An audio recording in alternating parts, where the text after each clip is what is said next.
Let's have a ball.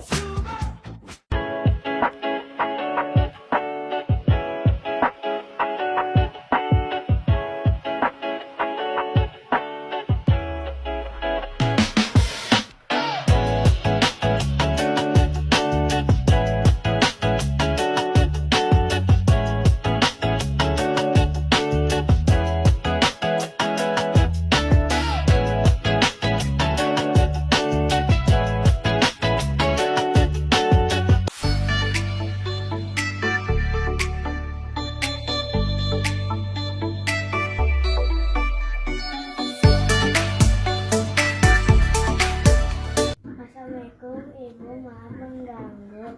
Aku mau konsultasi masalah yang sedang aku hadapi. Terima kasih ya sudah datang ke ruangan bimbingan konseling.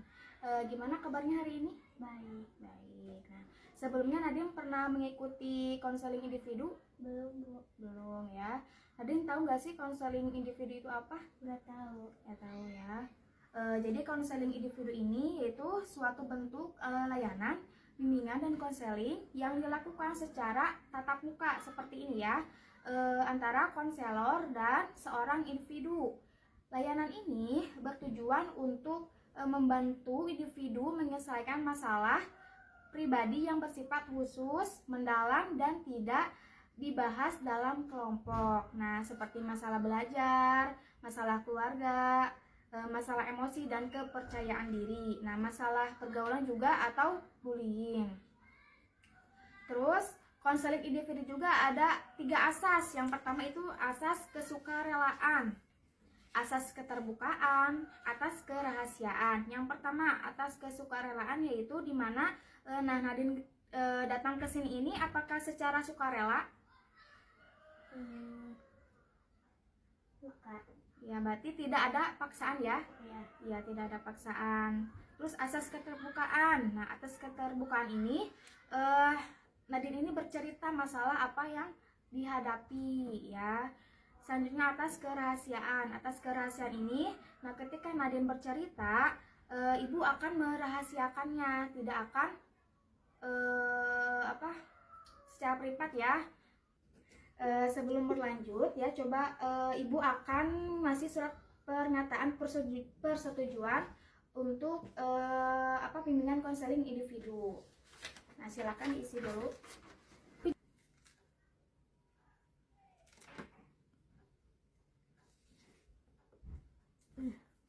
Tanda tangan di sini, di atas ini, di atasnya. Ya. Dah. Oke, sama ibu. Tanda tangan ya. Coba dibacakan dulu surat pernyataan individualnya.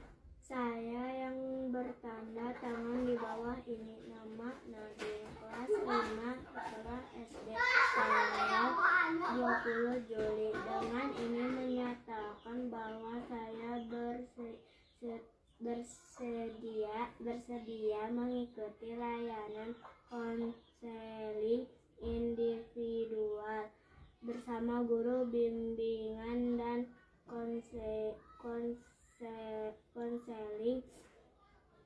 dengan penuh kesadaran dan tanpa paksaan dari pihak manapun. Saya juga memahami bahwa selama proses konseling saya akan didengarkan dan dibimbing dengan baik. Cerita saya akan dijaga kerahasiaannya. Konseling ini bertujuan untuk membantu saya menjadi lebih baik. Demikian pertanyaan ini saya buat dengan benar-benarnya dan penuh tanggung jawab. Bagaimana permasalahannya? Aku sebenarnya suka belajar, apalagi pelajaran IPA. Tapi iya. aku gak berani ngomong di depan kelas. Waktu ibu guru tanya, aku tahu jawabannya. Tapi aku takut salah, takut diketawain teman. Pernah waktu pelajaran bahasa Indonesia, aku disuruh maju baca puisi. Pas aku berdiri, aku gemetaran, suara aku gak keluar. Terus ada teman yang ketawa. Sejak itu aku malu banget. Aku jadi gak mau maju lagi ke depan. Sekarang kalau ada tugas presentasi atau disuruh ngomong, aku jadi deg-degan. Kadang aku pura-pura sakit biar gak disuruh maju. Aku ngerasa aku gak sepintar teman-teman. Aku pengen bisa berani kayak teman-teman, bisa ngomong di depan tanpa aku, tapi aku gak tahu harus gimana, Bu.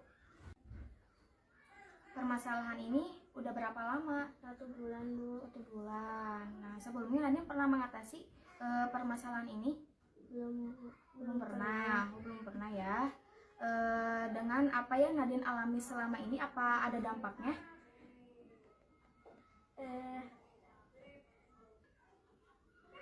Dengan apa yang alami selama ini, apa ada dampaknya? Nilai aku berkurang, Bu. Oh, berkurang ya. Jadi prestasinya itu menurun ya. Oke. Ibu ada kamu punya HP bawa? Ini, Bu. Nih.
Nah, itu video tentang kepercayaan diri ya. Nah, dari kesimpulan yang tadi Nadine tonton, apa sih? Rasa percaya diri itu bisa kita lawan, berusaha dan harus kuat melawannya. Ya, nah lebih baik sekarang ya daripada di nanti-nanti. Nah, takutnya gitu-gitu terus, jadi nggak ada perubahan ya dalam percaya dirinya. Nah, tadi kan Nadine sudah menyampaikan harapan Nadine, jadi harus lebih percaya lagi ya. Berarti kita sekarang akan mengadakan kontrak perilaku. Nah, Nadine tahu apa kontrak perilaku itu apa? Enggak, Bu. Enggak. Jadi kontrak perilaku itu adalah komitmen pada diri sendiri sesuai dengan keinginannya. Nah, nanti ditulis di kontrak perilaku ini. Nanti kita sepakati, ibu tanda tangan, Nadine juga tanda tangan. Jadi kontrak perilaku ini untuk mengetahui ada perubahan atau tidaknya, paham ya? Ya. Menulis, ibu ingin bertanya, Nadine kalau istirahat suka jajan apa sih? Coklat, Bu. Oh, jadi kesukaannya coklat ya? Ya.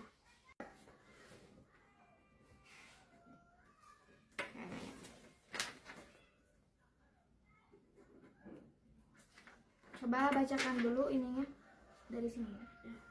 Kontrak perilaku siswa. Saya yang bertanda tangan di bawah ini. Nama Nadine, kelas 5. Masalah: kurang percaya diri saat tampil di depan kelas.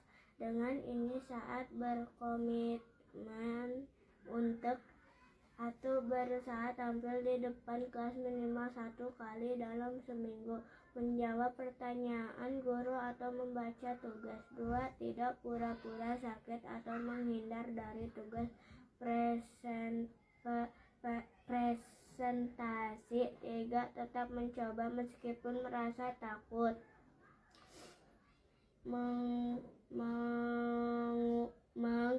Menguatan positif hadiah. Jika saya berhasil tampil sesuai poin di atas, maka saya boleh membeli makanan kesukaan saya, coklat, setelah pulang sekolah. Nah, berarti kita buat kesepakatan ya. Misalkan kalau Nadine bisa maju ke depan menjawab pertanyaan dari guru, berani berbicara di depan, berarti Nadine boleh membeli coklat. Gimana, setuju?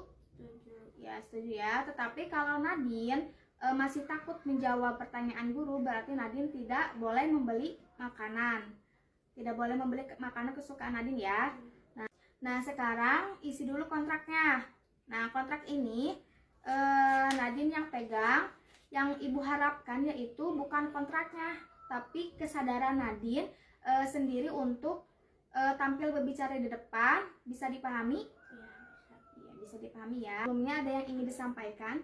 ada, Bu. Terima kasih kepada Ibu sudah memberikan solusi yang tepat untuk mengatasi rasa tidak percaya diri. Terima kasih ya Nadine sudah berani cerita sama ibu hari ini gitu ya. Ibu bangga sekali karena kamu sudah jujur. Ingat ya, rasa takut itu wajar. Tapi jangan biarkan rasa takut menghalangi kamu untuk maju.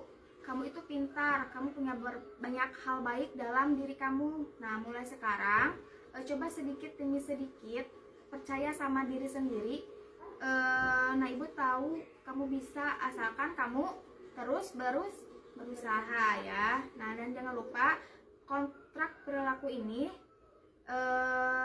itu bukan cuma sekadar tulisan, tapi jadi pengingat supaya kamu terus mencoba jadi lebih berani. Nah, kalau nanti kamu butuh cerita lagi, ibu selalu ada di ruang bimbingan konseling ya.